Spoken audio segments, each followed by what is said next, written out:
And that's when I laminated my test.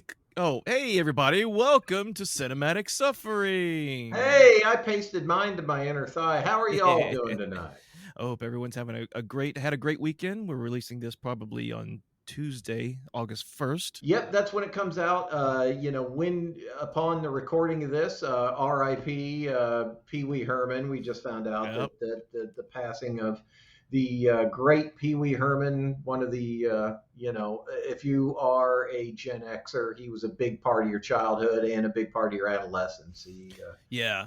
He was I remember watching him as a kid on when he was on Saturday morning, with the Pee Wee's Playhouse, and it's Yeah, being entranced with it. I'm not really entranced. I would watch it. I'm not gonna say I was like fully engaged in no, the children's television show, but I would watch it and I'd have fun with it.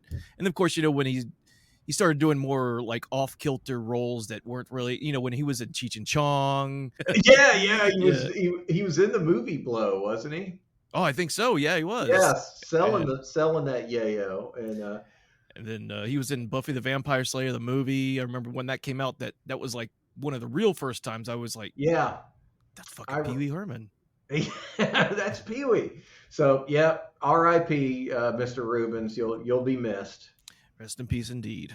Well, Clay, we the bits and chunks. If you don't know by now, is just something where Clay and I get together and we just talk about random shit, that we may have seen over the weekend or over the week or whatever.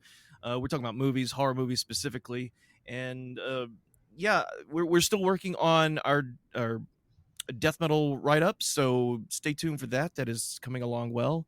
Very And excited. but we figure get another episode of Bits and Chunks out there to not leave the masses of you waiting for content. So That's right. That's right. Because people get surly when we don't put out regular content. regular hate mail, even from all of our sponsors, they say, hey, you're supposed to have at least 2 episodes a week, and we get back to them. Thank you for paying us thousands of dollars for your sponsorship, but we go on. We marched our own drummer. That's right. That's right. I'm just waiting for the inquiry from, and I'm not going to say their name because they're not getting freebies from us, but the folks that advertise the shavers for your balls. I'm just waiting on Mm, that yeah. call. Because it seems like they have their tendrils in every other podcast. Why not us? Well, guys, I guess let's go kick it off here then about what we've seen recently. Now, I'll start off because you had suggested a couple of films to me, and one of them was the the movie Influencer that is streaming Yeah, on Shudder, right? yeah, that was one that has come up multiple times in various best films to watch on Shudder. My various YouTube searches that I go on, those rabbit holes, and influencers come up a couple times. Pardon me. At a glance, if I was just to watch the trailer, I wouldn't think that it looks like something that would necessarily be down my alley, or Right. something that I would be necessarily be that interested in. But I gave it a shot and I really loved it. So Yeah, and let me start off here real quick that we'll be talking about spoilers. So if anyone hasn't seen these movies, I would highly recommend seeing them and then coming back. Or if you haven't and you don't care, then you're going to hear some spoilers. But yeah, I went off that recommendation for Influencer, and I thought it was going to be like one of those typical, there is like kind of a slew of thriller, horror, I guess, movies that are set within the social media realm of influencer kids trying to on social media, and it leads to whatever debacle that they're in. And but I trust your judgment, and I'm like, okay, let's go with Influence with an open mind. And knowing that and not knowing what I was going to watch, it I think it flipped the script on its head. It did it a really did. 180 where I thought, holy shit, this just got real. And there's a so we're started off. We're not gonna go and deep dive these movies, but this is a movie where you think it's about this one influencer that starts off, and then I guess I won't spoil it too much. It just she gets her world turned on her head by a person that she meets in Thailand on one of her travels, and from there it's just this weird, wild ride of backstabbing, identity theft. Yeah. Like it's just as identity theft and just yeah, it goes in it zigs when you think it's going to zag. It was really surprising. And I thought it had a pretty good, satisfying ending too. It wasn't one of those things where okay, it was all good up to this point, and then the ending is kind of flat. I Yeah. thought it ended well, and it was a satisfying ending, well deserved. I think if we know what we're talking about, the way we're talking about the antagonist that is in the movie, Yeah. it was a well Yeah. deserved end. Yeah, I loved it. You know, it looked beautiful for one thing. It was shot in Thailand, and it's one of those movies that you know, like we're both creeping into middle age now, and it's one of those movies that looks at a glance, like if you're just going to look at it on a surface level, like watch the trailer or whatever, it looks like it's going to be one of these movies that just makes you feel alienated and old, like, oh god, it's about some you know, at a glance, yeah, just phone up, like just can't live a moment of her life without her phone, without her face in the frame and putting Right. herself into this. Instead of just living life, she's got to be, you know, this social media presence. And you know, oddly, what I loved about the movie is you think that it's going to be about that, but it's Yeah. not. It's kind of it just kind of turns into this completely different narrative, and it keeps you guessing. It's one of those movies that kind of undermines your expectations without it being completely irritating. It wasn't one of Right. these movies where it's just like, let's kill off the protagonist because that's so that's so original and unexpected. They don't Right. go there with it, but you don't really see it coming. Like I at one point in the movie, and I can't even remember what my um, you know, I turned to my partner and I was like, "This is what's going to happen. This is going to be the thing. This is going Yeah. to be the twist." And it wasn't, and that was kind of refreshing that they, you know, kind of like, you know, usurped your expectation by not doing the obvious thing. So that Yeah. was definitely a recommendation. Yeah, definitely recommend. We also get the now I haven't seen this actor before, Cassandra Naud, Naud, but Yeah. she played the antagonist in the film, and boy, she did a fantastic Oh, goddamn job. she And she was great. And I may be wrong about this, but I believe that she actually that birthmark is really there. yeah, That's not. it's an actual birthmark. She has a birthmark on her face, and at first you're like, when I first saw it, I was like, is this like just a makeup effect, or did they just add this for, I don't know, flavor or something? But no, the she actually does have, and despite its weird appearance, it's still not off-putting at all. She shines right through it. But yeah, that was another small kind of smart thing that the movie did was that they don't address it. It's not like Mhm. you totally expect the scene where somebody's looking at it and then she's like, "What are you looking at?" Like you can almost write that Right. scene in your head, and they didn't do it. Yeah. They just didn't go there, and it was it kind of speaks a lot to the just kind of the wittiness and kind of the fresh take of the director, which was Curtis David Harder. So Yeah. looking forward to checking out more work by that director and see what else they come up with. Yeah, yeah, I'm definitely Curtis David Harder. I'm wondering if he was the boyfriend also in the movie.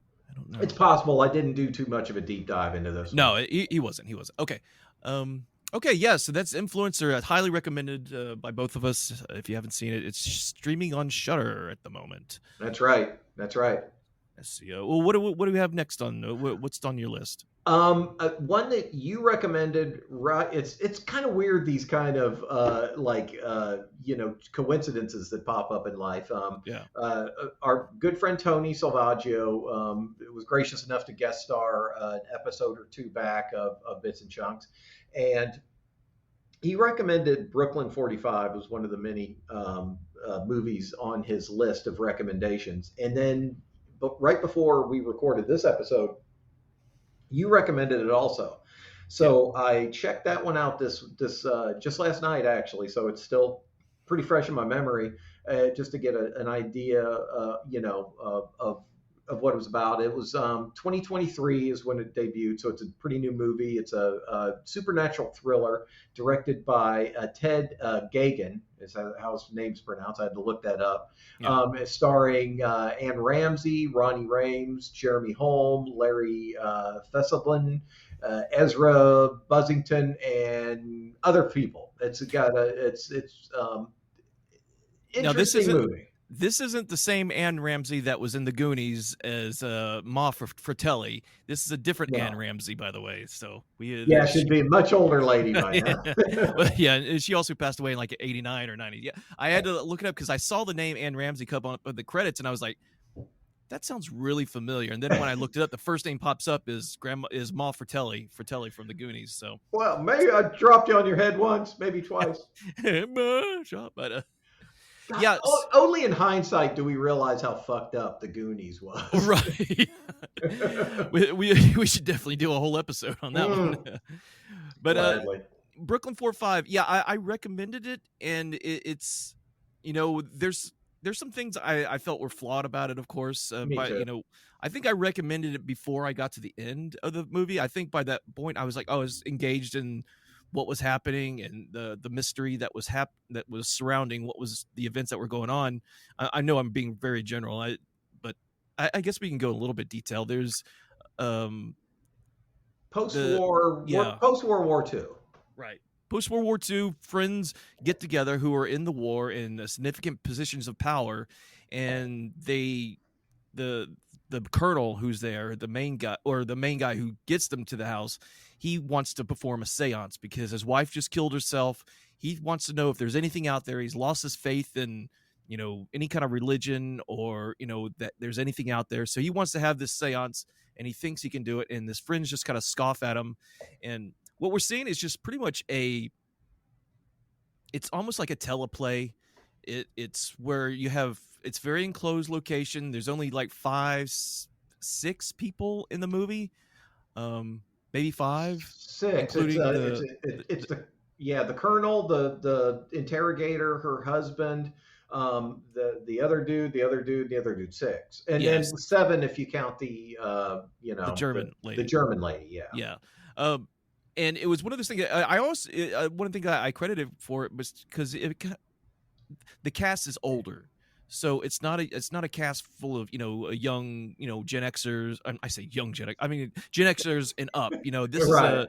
these are older actors that really carry themselves. Anne Ramsey is amazing. She just does a great job as the interrogator, and her husband Bob, the guy who plays him, is just really good. They were all You know, good in their yeah, way. yeah. So I mean, but what was your opinion? I'm interested to talk to you about it. I liked it when you said that it had its flawed. I thought that the middle section kind of felt like a labor, to be honest with you. It was Yeah, the whole teleplay quality. That's one of the first things that I noticed about it, was that it felt like it was intended to be a play, and yeah, then it was almost like it was written to be either a play or a movie, or it was like intentionally close set, yeah, very acty. Very, and it had that stage play kind of presence where the actors are really projecting. I felt like its reach exceeded its grasp yeah, conceptually. If that's a very pretentious way to say that that it was trying a little bit harder than it could achieve. The actors were all great. There's no yeah, disrespect to any of them, but it was almost like the movie wanted to be better than it had the ability to be. It was a right, little bit. Um, it was a little bit of a labor to get through in certain spots, but yeah, what it did right, it did right enough to where I could still recommend it. It's like we talk about this a lot on this podcast. That horror movies kind of come with a certain amount of grace that you give them. yeah, Like they're not going to hold up to, kind of like very serious, mainstream thrillers, the ones that get like Oscar consideration right, or anything like that. You can't. yeah. I think also when I first saw that, because I was debating whether to watch this several times over as I've seen it cross my path at various moments when I'm just searching for stuff. And the thing is the theatrical poster or the thumbnail that they use for the movie. It's I don't think it represents what the No. movie is. It looks like a comedy. It looks like a horror comedy from the way it's presented, and that's what I originally thought it was going to be. Have some humor in it. It's going to be this weird horror comedy. It had high ratings. I was like, let's give it a try, and of course, it just takes you on a different path. It's a Yeah. super super serious movie where these about mental health and moral quandaries and questions that come up to play throughout your life and in war, and it was very talking heads. I don't know if that's a correct term for what we No, saw. I think that Yeah, that encompasses it. yeah, uh, and yeah, you're right. It just I remember, like I said, I recommended to you, but I think I was like halfway through it, and I hadn't really watched the rest. I was, oh, probably should check out Brooklyn 4-5, but I think I would have still recommended it to you anyways. But it did start falling off for me near the end, especially because one of the major plot points is the next door neighbor was the German lady who's and her family next door spying for the Nazis during the war, and the wife of the guy who killed herself, the wife of this colonel, killed herself because no one believed her. No one believed that all the accusations she made to this German family that was living next door to her were being ignored. Um, it was hinted at that maybe this German lady even murdered the wife, by cutting her wrist to make it look like a suicide. But all of that didn't really play that well. By the end, I No. was just like, uh, questions weren't really answered. Bob comes out of his shell as some kind of just starts shooting people just to get the hell out of there. I mean, you have to see what I'm talking about. Just I'm not going to explain the Yeah. entire movie, but if you see it, you'll know what I'm talking about. Yeah, the way it resolves itself is a little bit sudden, and it was a movie I had to, I kind of liked it a little bit more having had a day or so to kind of think back on it. We watched it last night actually, so it Yeah. hadn't even been a full 24 hours. What kind of bugged me about it turned out to be what I kind of ended up liking about it, if that makes sense. Like Okay. initially I was like, okay, so ghosts, like you have this whole idea about the afterlife. When you die, do you gain some kind of clarity? Right. In the context of movies, it's like any kind of supernatural horror movie kind of operates on the assumption that there's an afterlife and that we kind of go on in some ethereal way. Right. And it's like, okay, so in the context of this movie, so you carry all of your bigotry and your hatred and your nationalism and all these ugly things, you carry that with you into the afterlife, and that kind of bugged me a little bit. But then I realized, well, maybe what the movie is trying to say is that war is this toxic force that does that to people, and it affects Yeah. them so badly that they can't even let that go after death. So I kind of appreciate it a little bit more, but it was, I don't want to say it's tough to recommend, but I think that if you appreciate horror and if you appreciate, like some character actors that probably haven't gotten the recognition that they deserve, it's a fun little movie. You can do Yeah. worse. Yeah, you could definitely do worse. There's if you're a history buff, you'll appreciate some of the history uh, annotations they dropped throughout the film regarding World War II and what was happening at that time after the war. Um, yeah, I guess it's the analogy of not being able to let go.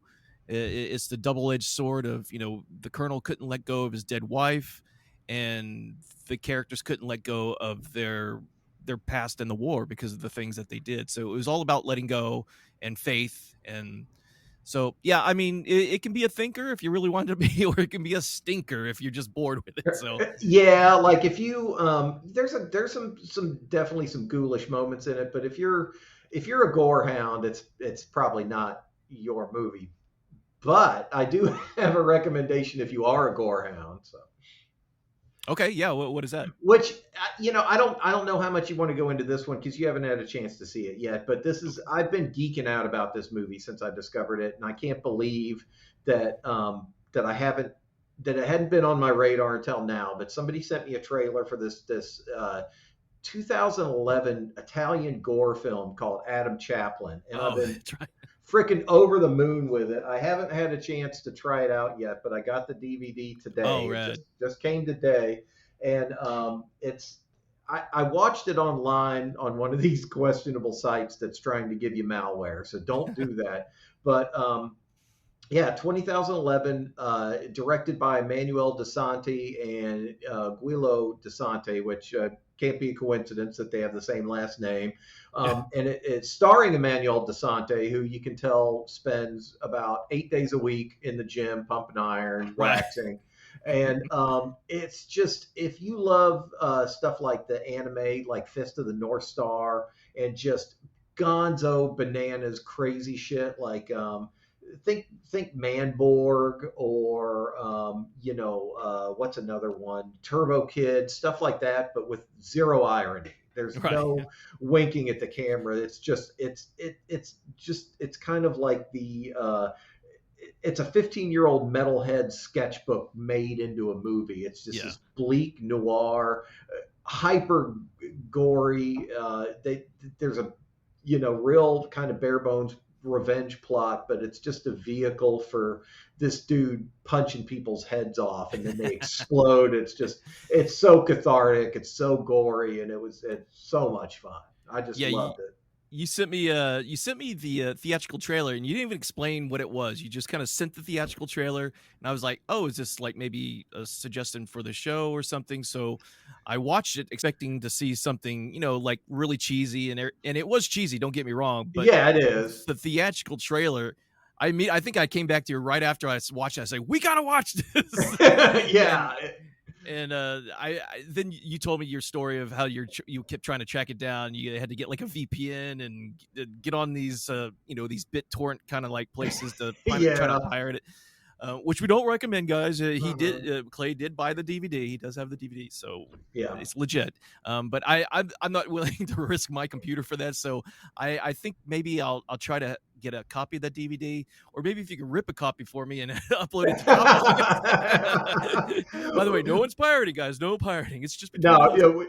what we're actually going to do is I'll watch it and then I'll gift Jason a copy that has been legally bought. Okay, yeah.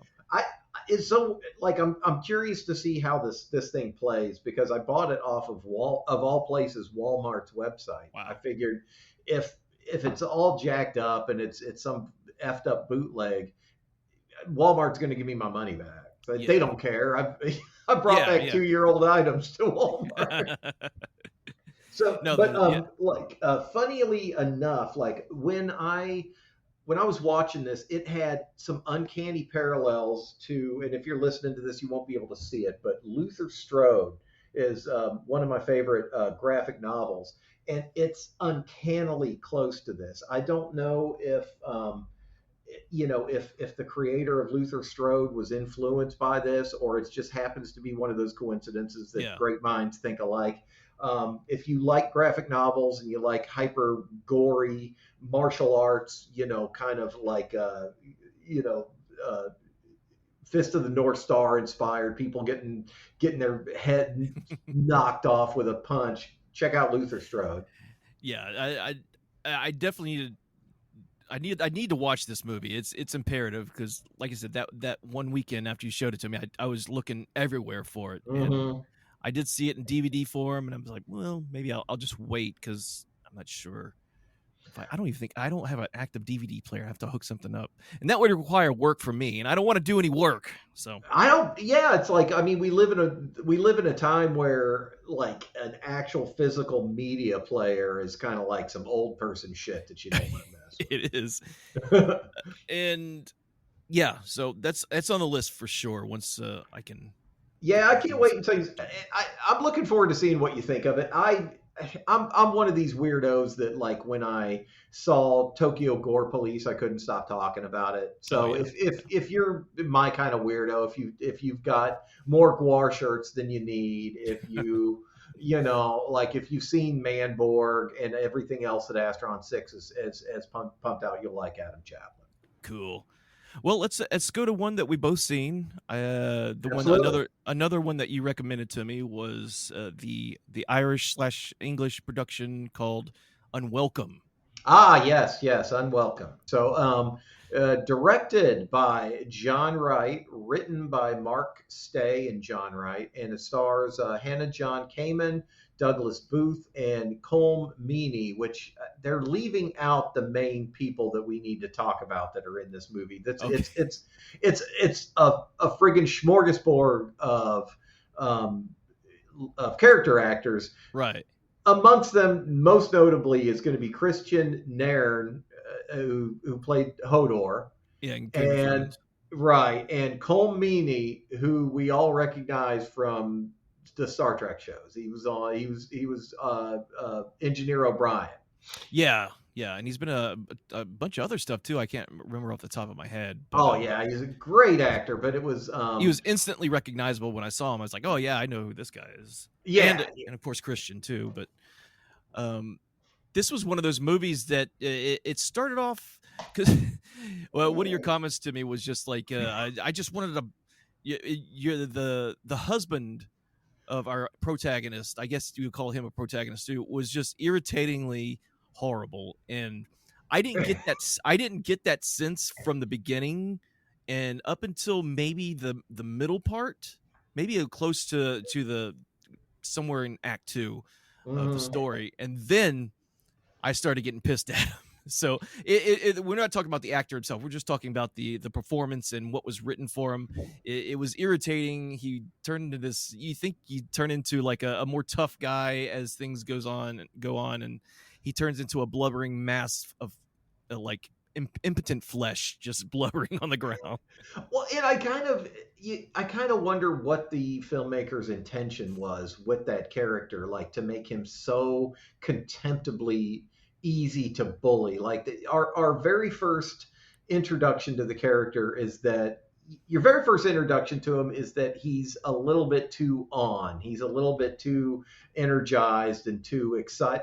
It starts off like I started off wanting to hate the movie because it's like we're pregnant. Yippee is one of those things. I Yeah. hate that shit. Well, yeah, he was consistently overly positive about everything. I don't know why we're disparaging a fictional husband and wife who seem to have a delightful relationship, and they've been trying to get pregnant, and and it turns out she is pregnant, and there's joy all around for everyone, Yes. and so we have the catalyst for them moving out of the city and moving into this country estate where the husband's aunt had died and I guess left him this property in Ireland. Yeah. And that was kind of like strike two for me. Strike one was that he got bullied. Okay, actually, it was almost strike three within a very short amount of time because, like, oh, he's annoying, and then they're all happy because we're pregnant. It's just like, okay, we're to I in horror movie bingo, and he goes to the liquor store, and a couple of hooligans are messing with him, and for some reason that kind of shit is so triggering for me. I don't know if I want to, just part of me wants to go out and get revenge on every bully that's ever messed with me in school, but it was just like I just felt rage bubbling in my blood when I saw that happen. And the guy was such a friggin' idiot. Like, he just takes it, and then when he has the chance to just walk home, they're letting him go, he turns around and talks shit. And Yeah, then yeah. they invade the home and beat the shit out of everybody. And he's such an intolerable pussy. He's just contemptible. I mean, even though he got the shit beat out of him in the house, he's watching his wife get kicked in the stomach after she just announced she was pregnant, and I'm like, come on, you got to do something, dude. You got to get up. I know, quit being so bitch made, please. But well, But and then, then go ahead, man. Go no, ahead. no, no, you go, please. Oh, but like the very next scene, then what do we get? Oh, we're off to the country to go get our cottage that was bequeathed to us by the aunt off screen. I was just like, I hate that fucking premise, man. I mean, it's the setup to every supernatural horror movie that they did in the '70s. It's just Yeah, the old house that's inherited, and it's a common trope throughout horror films, and we're just met once they move out. They think, oh, we'll be safer out in the countryside, and we find out they're not safer out in the countryside than they were in the city, because in the countryside there are just as many geeks and freaks ready to do harm to you as well, and and the thing that was really aggravating was when they got this family to come and help repair the roof, or and Oh redo my their god. kitchen, renovate their kitchen, and as soon as all that shit started happening, the first thing they started when they started like mouthing off and being disrespectful to the home, or not to say that they just broke in to start working. Remember, they didn't even Yeah. knock, they didn't even No. call. I'd be like, "Nope, get the fuck out. No, we're done. We're done. Leave. I'll Out. find someone else. I'll pay extra for someone to come out of the county and come in to this place and fix it." Because all the behaviors of this family and the way they all this husband and his wife just ate shit. They just consistently ate their shit.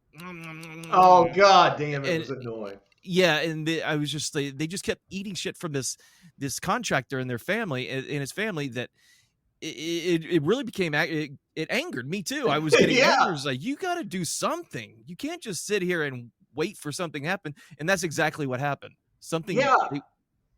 What was it about this movie that was like, because you can on one hand you can chastise it for being just kind of contrived, boilerplate, just run of the mill, but it was also just like enraging, like god damn, just stand up for yourself. It was just yeah, it just made you mad as hell that all these people were so rude to our protagonist, who, like, the biggest downfall of this movie is that I didn't like any of the, well, okay, I take that back. I liked some of the performances. I like some of the actors. I didn't like Yeah, any of the characters. I love some of the actors. Some of them yeah. are just kind of like,